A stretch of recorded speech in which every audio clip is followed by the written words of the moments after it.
Chapter 7. Valka, Echo Team. The Bogan troopers moved slowly amongst the towering trees and dense vegetation, their footfalls muffled by layers of rotting leaves that had accumulated over countless seasons. These weren't force sensitives, just indigenous conscripts impressed into service by their Bogan overlords, men whose choice had been simple: serve or watch their families starve. But they were well equipped nonetheless, each carrying military-grade blaster rifles that gleamed with lethal efficiency. Matching breastplates caught fragments of sunlight filtering through the forest canopy, while shoulder guards and half-helms bore the distinctive sigils that marked which clan or lord owned their loyalty. The Crimson Serpent of Clan Varun Kai, the Burning Tree of Bogan Lord Selentis, or any of a dozen other symbols that reminded these men their lives belonged to masters who viewed them as expendable tools in a larger game. Though this was a routine patrol, the group had already detected possible danger and were now moving forward with the heightened caution that kept soldiers alive in hostile territory. The group's staff sergeant, a grizzled veteran named Chorus, whose scars spoke of battles survived through cunning rather than luck, made his way to the front of the patrol as the point man held up his clenched fist, signaling the group to halt. "What do you have?" Chorus whispered. There was movement. The private's young face paled beneath his half-helm as he studied the device's display with the intensity of someone who knew that misreading the data could mean death for them all. "But now it's gone," the private said with a tint of confusion. Chorus turned to his men, his voice carrying the authority of someone who had learned that hesitation in the field was often terminal. "Tight formation! Look lively!" The 12 Bogan troopers formed into a tight diamond configuration, dropping into low kneeling positions with their weapons raised and ready. Each man knew his position, knew his firing lanes, knew that survival depended on the man next to him as much as his own skills. High above on the ridge, another group gathered in the shadows, cast by the massive, towering trees that dominated this stretch of forest.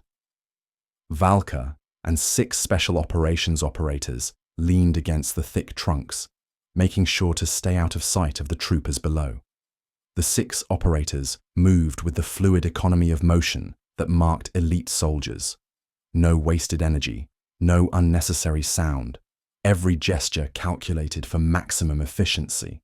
Along with Valka and the 6 operators was a non-combatant officer from Juno's intelligence organization, a thin man whose nervous energy stood in stark contrast to the predatory calm of the Special Forces team.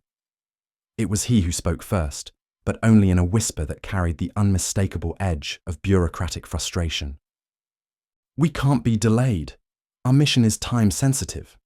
Our agent will only wait at the rendezvous point for a specified window." His voice carried the exasperation of someone accustomed to having his schedule respected. "If we miss our opportunity..." Echo Leader, a man they called Razor, looked at Valka with the kind of silent understanding forged by years of operating in situations where words could mean death. He already knew the answer, but asked anyway as Valka raised his electro-binoculars. "Do we engage?" Valka thought for a moment, weighing variables with the cold calculation of a chess master. "No, a firefight may take too long. We can't let any escape or even call for backup." He paused, watching the Bogan patrol below through his electro-binoculars. "Once the Bogan know we're here, the countdown on our time here begins." Without another word, Valka stood and silently disappeared into the forest, moving toward the unsuspecting troopers below with the fluid grace of a predator stalking prey. "Where's he going?" asked the intelligence officer, his voice pitched slightly higher with anxiety. No one answered. In the world of special operations, some questions didn't require verbal responses. Then, Echo 6, the newest member of the group, spoke up with the kind of earnest concern that marked him as still learning the subtleties of a team like Echo, the elite of the elite. "Should we help him?" "Nah," Razor replied, settling back against his tree with the casual confidence of someone who had seen this dance before. "But there's 12 of them," Echo 6 objected, his voice carrying genuine concern. Razor considered this for a moment, then shrugged with the kind of pragmatic acceptance that came from working with exceptional operators. Okay, sure. 2. Overwatch. Echo 2 slipped away from his position with the same fluid grace as Valka had, moving through the forest shadows like evaporating mist, silent, barely noticeable, a ghost among the trees. That's it? Echo 6's voice carried genuine disbelief.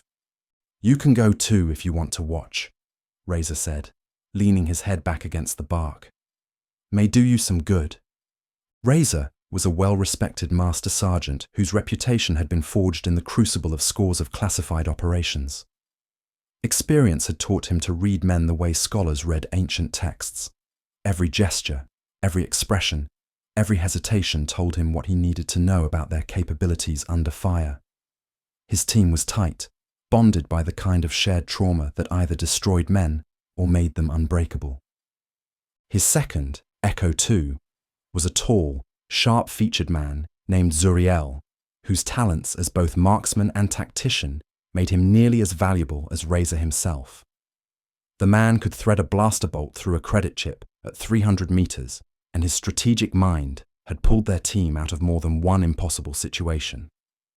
Echo 3 and 4 were brothers, Tristan and Bay Eli, whose contrasting personalities somehow complemented each other perfectly in the field. Tristan was the optimist of the group, always finding something to smile about, even in the darkest circumstances. For someone who had seen and done the things he had in defense against the Bogan, his perpetual good humor was nothing short of astonishing.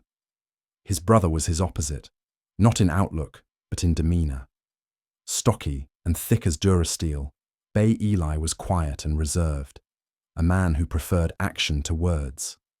But he could always be counted on when the fighting started and had saved each member of Echo Team at least once. Only Razor himself had pulled more of his teammates back from the edge of death. Echo 5, Dorian, was a hulk of a man whose towering frame made it difficult to find adequate cover behind the forest's largest trees. He had solved this tactical problem by simply lying flat on the ground, his massive form blending with the fallen logs and forest debris. Or perhaps he was just taking the opportunity to catch some sleep. Rest was a luxury in special operations, to be seized whenever circumstances allowed. Finally, there was the newest member of the team, Jadani, Echo 6. He possessed all the tools necessary for the rigors of special operations, the physical conditioning, the technical skills, the mental toughness that couldn't be taught. What he lacked was experience with this particular Tier 1 unit, that indefinable quality that came only from surviving high-stakes operations alongside operators of this caliber. But Razor had an eye for talent, and it hadn't been an accident that had led him to select Jadani for his team. The newest addition would either prove himself in the fires of combat, or he wouldn't survive long enough for it to matter. Below the team, the forest suddenly felt different, as if something had shifted from normal to dangerous. "Sergeant," the private said, with a cry muffled to a whisper. "Movement." Sergeant Corris stepped forward to examine the display of the motion scanner, his weathered face creased with concentration. Nothing. No movement registering on the device's small screen. "It was there, I swear," pleaded the private, his voice tight, knowing that poor performance could mean demotion to the labor camps, or worse. Then, as both men stared at the handheld display, as if willing movement to somehow materialize on its surface, stripes of orange appeared on the screen. Both looked up sharply. Ahead, less than 50 meters through the dense undergrowth, they saw something among the trees. A grey figure, a grey cloak. First behind one massive trunk, then the next moment moving between two trees several meters away. Fluid, purposeful, closing the distance with predatory grace. "What in the void?" the sergeant wondered aloud, his weathered face creased with confusion. "How many are there?" Sergeant Corris demanded, his voice carrying angry caution born from years of surviving ambushes. "One?" came the uncertain reply, the private's voice rising slightly at the end. Half statement, half question. He had seen the reading clearly enough, but what he was looking at didn't make sense. "Front! Blasters up!" The command cracked through the forest air like a whip. The 6 troopers forming the front edge of the diamond formation raised their weapons and sighted the target, while the remaining 6 behind them lifted their blasters but held position. For a few tense seconds, no one breathed, no one moved. The forest itself seemed to hold its breath. "Steady, boys," the sergeant said quietly, trying to settle his men's nerves as much as his own. Then, walking out between 2 large trunks with the nonchalant confidence of a man who had stared death in the face so many times it had become an old friend, Valka revealed himself. His hood was drawn over his head, casting his features in shadow like some ancient spectre of war, and 2 azure lightsabers hummed in his hands, weapons that had tasted the blood of 100 battles, singing their deadly song in the forest air. "Fire!" Sergeant Corris commanded. Blaster fire erupted from the front edge of the formation, red and pink streaks of deadly energy leaping from their rifles toward the lone figure advancing across the forest clearing. Valka deflected the first few shots with relaxed efficiency, his twin blades moving in deadly unison in one single flowing motion, sending the bolts scattered harmlessly throughout the forest. But then, in quick succession, he deflected the next 4 shots with calibrated precision, returning them to their senders with the kind of accuracy that spoke to years of mastery. 4 troopers dropped, their own blaster bolts finding their marks with fatal precision. Valka continued advancing, unstoppable as death itself. "All fire!" commanded the sergeant, yelling above the crackling energy discharge that filled the air. "Bad idea," Echo 2 said aloud from his position behind a fallen log higher up on the ridge, watching the tactical disaster unfold below. Echo 6 watched beside him, his eyes fixed on the deadly ballet being performed in the forest clearing. The 6 troopers, who had been kneeling in the rear of the formation, rose to their feet, seeking clear shots over what remained of their decimated front line. It was their final mistake. Valka deflected the next 4 shots back to their senders with the same methodical accuracy, and 4 more troopers along the back line fell to the forest floor. "Should we help?" 6 asked, his voice carrying the uncertainty of someone still learning to work with elite Spec Ops units. He'd seen combat before, but never alongside a team like this, never with someone like Valka. In a second, 2 answered with the patience of an experienced sniper. Then, as if on cue, Valka's voice crackled over their comms with the calm professionalism of someone conducting business as usual. 2, we have runners. A little help, please." Echo 2 slowly and deliberately picked up his sniper rifle, positioning himself with the intentional economy of motion that marked a master of his craft. He braced against the log, found the first runner in his scope, and took 2 deep breaths. The third he held. The blaster fired with barely a whisper. 1 runner down. The second runner had made it to the tree line and was now weaving between the massive trunks, making the shot significantly more difficult. 2 tracked his target through his scope, drawing a steady breath while pacing the trooper who appeared in brief glimpses between the forest giants. After what seemed like an eternity to 6, the blaster fired again. The second runner dropped like a stone. Valka approached the final 2 men, one of whom was Sergeant Corris. The blaster fire had stopped as both remaining Bogan troopers realized the futility of their situation. Valka lowered his sabers, the azure blades still humming softly, and opened his mouth to speak. The sergeant lifted his blaster, and the private standing slightly in front of him dropped like a felled tree. "No!" Valka said, reaching out his hand. But before he could use the force to stay the man's trigger finger, Corris fired again. He too dropped to the forest floor, choosing death over the punishment that awaited those who failed their Bogan commanders.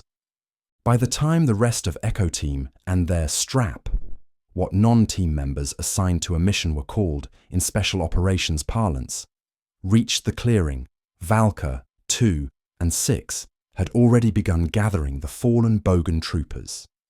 "We should hide them in the brush," Razor said, pointing toward thick undergrowth that clustered near the base of the massive towering trees. Someone will be expecting a status update. When no one answers, they'll send a search party. Agreed, Valka replied, dragging one of the bodies toward the concealment. It's your call, one, but I was thinking I can take 2 and 6 ahead for reconnaissance, see what's what. We can rendezvous at the town's perimeter. Razor nodded his approval. Remember, interjected the thin intelligence officer, his voice carrying the bureaucratic accuracy that marked him as someone more comfortable behind a desk than in the field. I'm the only one with knowledge of what our agent looks like. Safety protocol. Understood, Valka said. We'll establish overwatch positions at the town's edge, near the designated meeting point. The fountain in the market square, correct? The intelligence officer nodded curtly. Valka nodded back and turned to follow Echo 6 and 2 as they headed for the town. Within minutes, the bodies had been adequately camouflaged beneath layers of fallen branches and rotting vegetation, the kind of forest debris that would make the corpses blend seamlessly with their surroundings until the scavengers found them. The team formed up and moved out, still maintaining the cautious silence that kept operators alive, but at a considerably faster pace through the dense woodland. The forest here was ancient and wild, dominated by massive trees whose trunks dwarfed the soldiers moving between them. Shafts of golden sunlight filtered down through the thick canopy in cathedral-like beams, illuminating patches of ferns and moss-covered logs that carpeted the forest floor. The air was thick with the scent of rich earth and growing things, a green, living smell that spoke of cycles far older than the battles that now ravaged this corner of the galaxy. They moved in single file through the undergrowth, with Echo 3, Tristan, taking point, his movements fluid and confident as he navigated between the massive tree trunks. Behind him followed Razor, then the increasingly nervous intelligence officer, whose bureaucratic sensibilities were clearly being tested by the reality of field operations.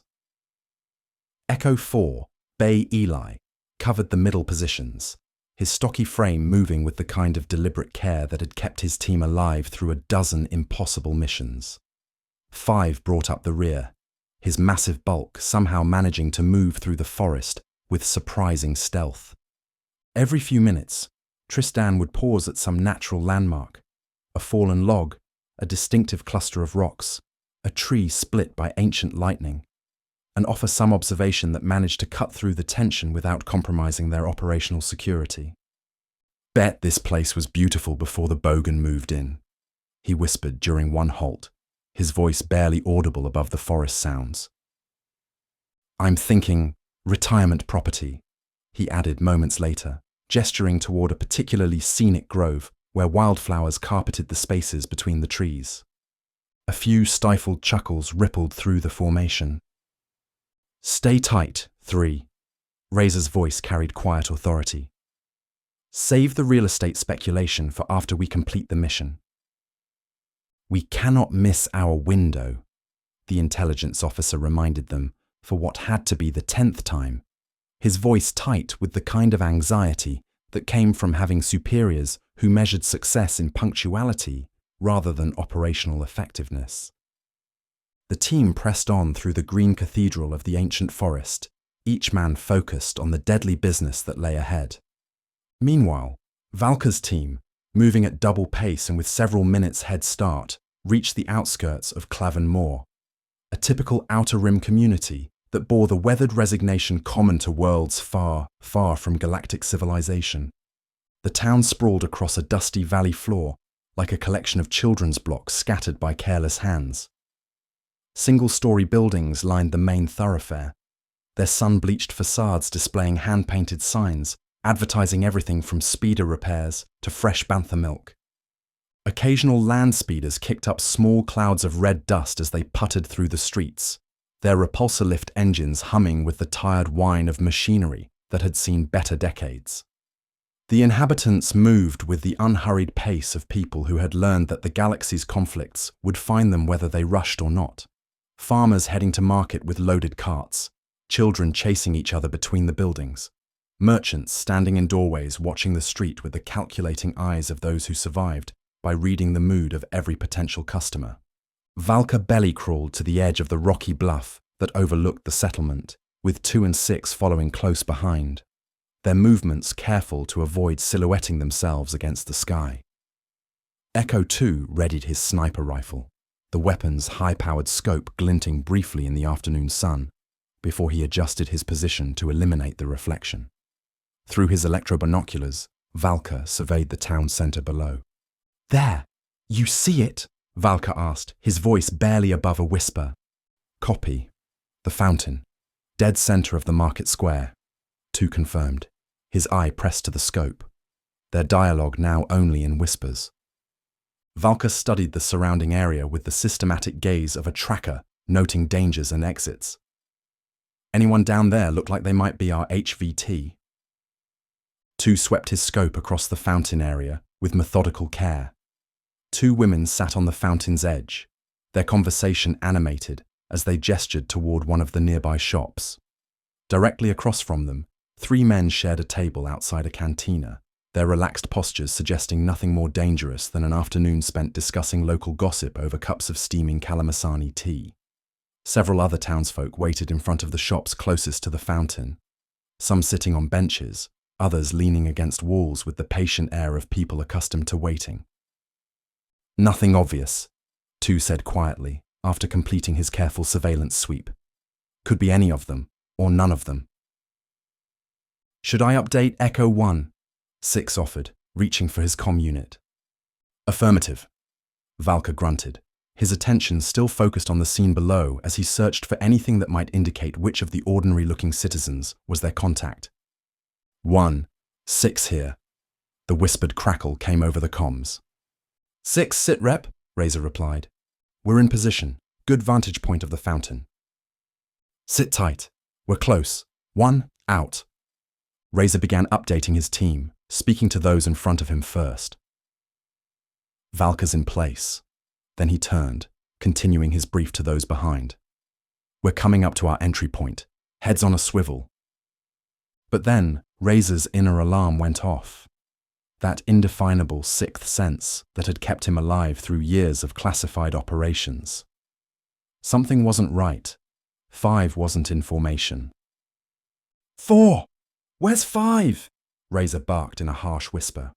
4 looked behind him, scanning in all directions, then back at Razor with both surprise and apprehension written across his features. He was just there a minute ago. "Cursed void," Razor muttered as he brushed past 4. "He chooses the worst possible time to drain his bladder." Razor slowly retraced their path through the forest, moving with the careful deliberation of someone who knew that haste could mean death. What he saw when he found 5 caught him completely off guard. The massive operative stood rigidly still, his body held in an invisible force grip that kept him completely immobilized. And standing beside him, crimson lightsaber humming with malevolent energy, was Bogan Lord, Kath Dral, the Bogan who had killed Kethan's father at the Battle of Jollant. For a split second before Razor opened fire, the scene looked almost casual, as if the 2 men were simply having a quiet conversation about battlefield tactics, or perhaps exchanging tips on removing blaster scorch marks from armor. The illusion of normalcy made the reality even more chilling. 5! Razor shouted, opening fire on the Bogan Lord. Dral moved with the seamless control of a master. He simultaneously released Echo 5 with a dismissive gesture, sending the man stumbling into the undergrowth, alive but shaken, and deflected Razor's blaster fire into the trunk of a nearby giant, the bolts carving smoking gouges in the ancient bark. This was the type of no-win situation that special operations teams trained for endlessly. The scenario that paralyzed lesser men but separated elite operators from ordinary soldiers. Save a teammate who might be compromised, or get back to complete the mission that might save thousands. Razor made his choice in a heartbeat. He whipped around from behind his tree, fired multiple suppressing shots, and ran back toward his team's position. The team, well-disciplined soldiers who had no doubt heard the distant blaster fire, remained in position with weapons ready, but Razor could see the tension in their body language. "Take cover! Take cover now!" Razor commanded. "Where's 5?" 3 called out, scanning the forest behind Razor. Razor didn't answer, his focus entirely on the immediate threat. "Take cover!" The team scattered like leaves in a hurricane, diving behind fallen logs and tree trunks as Razor threw himself over and then behind a massive deadfall. "What's going on?" 4's voice crackled over the comm. Razor opened his comm lines to all frequencies. "We have a Bogan Lord on premises. Repeat, Bogan, Bogan, Bogan." As if Razor's words had been an introduction, Cathedral emerged from between 2 towering trunks and began walking toward Echo Team's position with the unhurried confidence of a predator who knew his prey was trapped. The Bogan Lord was a vision from nightmare, a corruption of everything his species represented. His Leku had been shorn. Through battle, torture, or self-mutilation, it was not known. A black metal helmet reminiscent of a skull now covered his head, leaving only his eyes visible. Eyes that burned with the hollow intensity of someone who had traded away whatever soul he might once have possessed. Beneath his flowing black hood and cape, ancient deep brown leather armor encased his chest and torso, held together by dark rivets and straps that spoke of countless battles survived through brutality rather than skill. His belt, crafted from the same worn leather, carried the only visible technology beyond his lightsaber, a comm unit and tracking device whose blinking red lights pulsed like the heartbeat of some malevolent machine. Dark, polished metal shoulder guards gleamed with the same sinister alloy as his face guard, while his bare arms revealed the corded muscle of a warrior who preferred his killing up close and personal. Full-length forearm guards and black gloves completed the ensemble of someone who had long ago abandoned any pretense of honor in favor of pure, calculated violence. Unlike the local conscripts they had faced earlier, Razor and his team understood exactly what it took to survive a fight with a master wielder of the Force. But understanding and executing were 2 very different things. Like Valka, Dral deflected their blaster fire with casual efficiency, his crimson saber sending the bolts back toward their origin points. Only the team's cover behind the living giants saved them from being cut down by their own weapons. "Go!" Razor commanded 4 and the others, motioning with sharp hand signals toward their fallback position. The team members began a fighting withdrawal, taking turns retreating and providing covering fire while maintaining the kind of disciplined movement that marked professional soldiers. The intelligence officer, unfortunately, was not as well trained in combat movement. He covered his head with both hands, crouched low, and attempted what looked like a panicked zigzag maneuver he might have seen cadets learning during one of his recruiting visits to the academy. Dral stopped his advance and watched the thin man's erratic flight with what might have been amusement, so much so that a blaster bolt from 3 clipped his left shoulder, the brief flare of pain snapping his attention back to the firefight at hand. This lapse did not go unnoticed by Razor. "The IO!" he screamed to 3, who was closest to the zigzagging intelligence officer. "He's the target!" But it was already too late. Dral stretched out his arm, and though the IO was over 30 meters away, began pulling the man toward him through the air with inexorable force grip. 3 dove for the man's feet, but couldn't get a solid hold. 4 tried as well, grasping desperately at the intelligence officer's flailing arms, but the man's speed only increased as he passed over Razor's position, flying backward through the air as if yanked by invisible cables. Echo Team could only watch in helpless rage as their charge flew directly toward Dral's waiting crimson blade.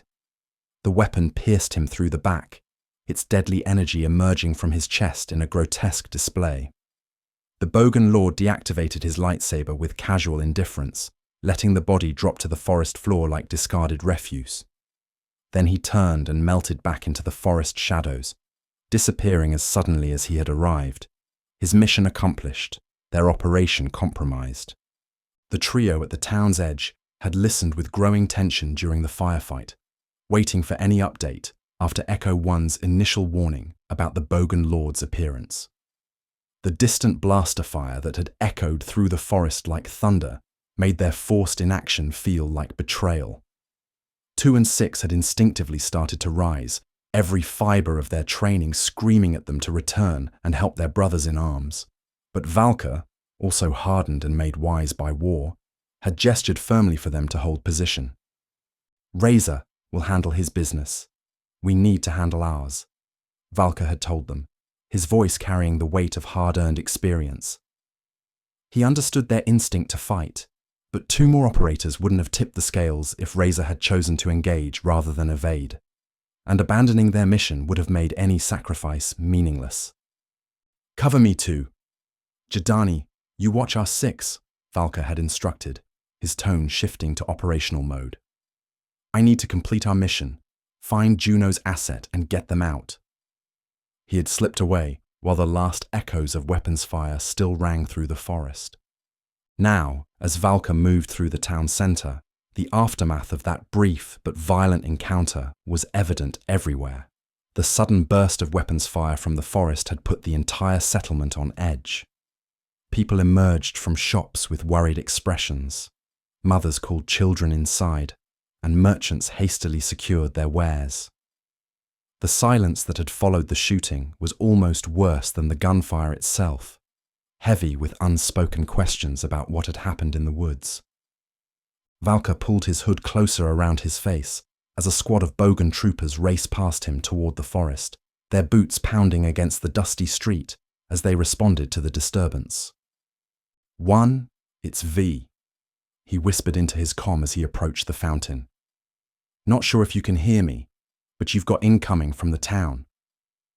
The silence that followed over the comms was disturbing, but Valka, like all of Echo Team, knew how to compartmentalize, stay in his 1-meter box, and focus on the mission at hand. At the fountain, he took a slow, deliberate look around the area. The 2 women who had been sitting there earlier were gone. The 3 men sharing tea had abandoned their table.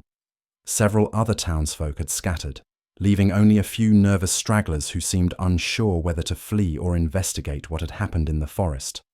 Nothing obvious presented itself. Valka calmed his mind and closed his eyes, reaching out through the force to let it guide his awareness.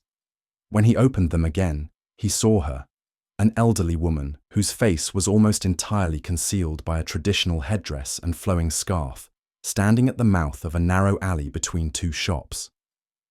Their eyes met across the empty space, and something passed between them, recognition perhaps, or simply the acknowledgement of shared purpose. Valka walked cautiously toward her, breaking eye contact only long enough to scan for threats in the growing unease around them.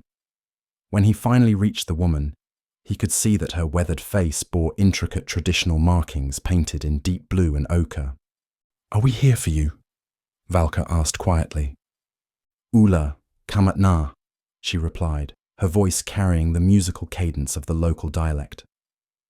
"I don't understand," Valka said, then offered the only credential that might bring clarity to the situation. "Juno sent us." "Juno?" The woman's voice carried sharp suspicion, her eyes narrowing as she studied his face beneath the hood.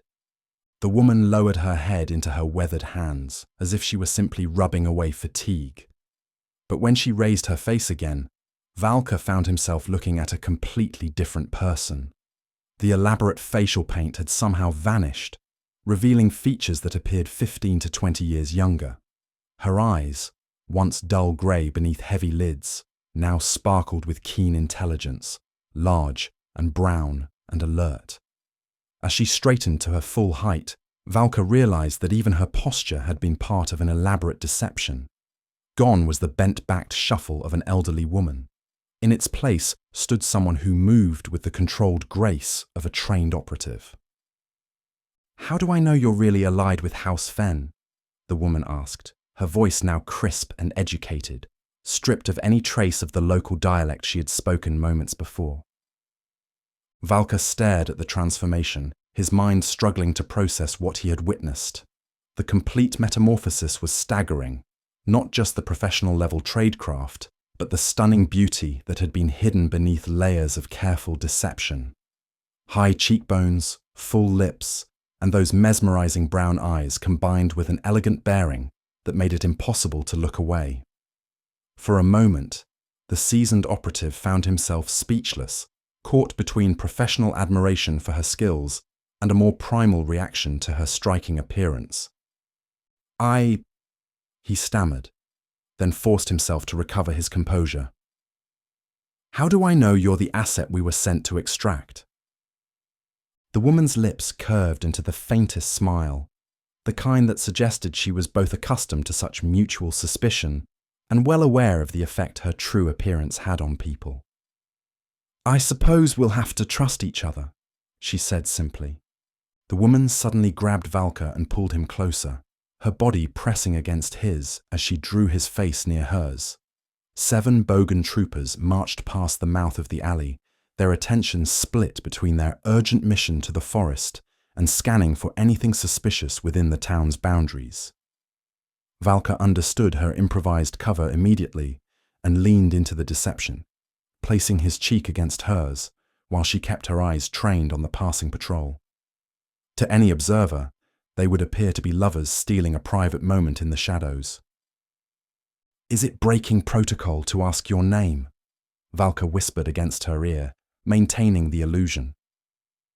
The woman held the pose until the last trooper disappeared from view, then pushed Valka back to arm's length. Colleen, she said simply. I'm Valka, he replied, placing his hand on her arm and guiding her toward the deeper shadows at the back of the alley. 2, are you there? He spoke quietly into his comm. I've got eyes on you, came 2's immediate response. Cross the street into the next alley, then turn right. You should be able to enter the forest there without being observed. Before Valka could acknowledge, Echo 1's voice crackled over the comms with unmistakable urgency. All elements, head to exfil coordinates now. We've been compromised. This is a hot evac. Relief flooded through Valka at the sound of Razor's voice. 1, this is V. Copy your last. Glad to hear your voice. I have the HVT. Moving to exfil location now. Outstanding. Roger that, Razor replied, his tone carrying the clipped efficiency of someone coordinating under pressure. Within 15 minutes, most of the operators had gathered at the forest's edge near a natural clearing. Even Echo 5 had made it to the evac point, much to his team's relief. Razor, who had arrived first, had already established a defensive perimeter, with 1 man positioned outward in each direction from the landing zone, as Valka and the others arrived. Glad to see you upright, brother, Valka said to Razor as they clasped wrists and forearms in the traditional warrior's greeting. When I heard there was a Bogan lord out there, I wanted to. If we weren't on mission, I would have. I know, Razor interrupted, his voice carrying quiet understanding. You would have been there. The 2 men exchanged glances of mutual respect, born from years of shared danger. Then seriousness darkened Razor's features. It was Karth Dral. A clan lord, here? Valka's eyes widened. Are you certain? Razor gave him a look that suggested surprise at being questioned about his ability to identify one of the most notorious and despised Bogan leaders in the system and beyond. Then how did you survive? Razor cut him off with a grim chuckle. I know how to handle you force types. Cover fire and tactical withdrawal. The exfil craft, a personnel carrier commonly used by the Ashla Confederation, began its descent into the clearing, its repulsor lift engines blowing dust and debris into the forest like a mechanical sandstorm. Razor's expression turned deadly serious as he leaned closer to be heard over the growing roar. Dral was specifically after the intelligence officer. Once he killed the IO, he just left, no pursuit. It was obvious the intelligence officer was his only target. The IO? But why would... Valka's voice rose as the craft's landing thrusters thundered to life. Before Razor could answer, the distinctive whine of blaster fire erupted from the tree line. A dozen Bogan troopers emerged from concealment, their weapons painting the clearing in deadly red streaks. Contact rear! 3 shouted, spinning to return fire. Move! Move! Move! Razor commanded, his team responding with the fluid precision of professionals under fire. The loading ramp of the personnel carrier dropped with a metallic clang, and Echo Team began their fighting withdrawal toward extraction. Colleen stayed close to Valka, her training evident in the way she moved, low, fast, using available cover. 2 and 4 provided suppressing fire while 3, 5, and 6 bounded toward the ship in alternating rushes. Valka brought up the rear, his twin azure sabers humming to life as he deflected the incoming barrage. Each bolt that struck his blade scattered harmlessly into the forest canopy, but the sheer volume of fire forced him to give ground step by step. Behind him, he could hear the whine of the ship's engines spooling up for immediate departure. "Valka, come on!" Razor shouted from the ramp. With a final flourish of his sabers, Valka deflected a concentrated volley back toward the enemy positions, then turned and sprinted for the ship. He dove through the closing ramp just as the craft lifted off, bluster bolts sparking off the hull as they climbed above the tree line and into the safety of open sky. As the ship launched into hyperspace, Valka looked around at his exhausted team. The mission could be called a success. They had extracted their high-value target, but at a cost that weighed heavily on them all. An intelligence officer was dead, and the unexpected appearance of Karth Drall raised disturbing questions about Bogan intelligence capabilities. But the true measure of their success, Valka thought as he glanced at Colleen securing herself into a jump seat, would lie in whatever intelligence their mysterious passenger carried. In a war where information could tip the balance between victory and defeat, she might prove worth the price they had all paid.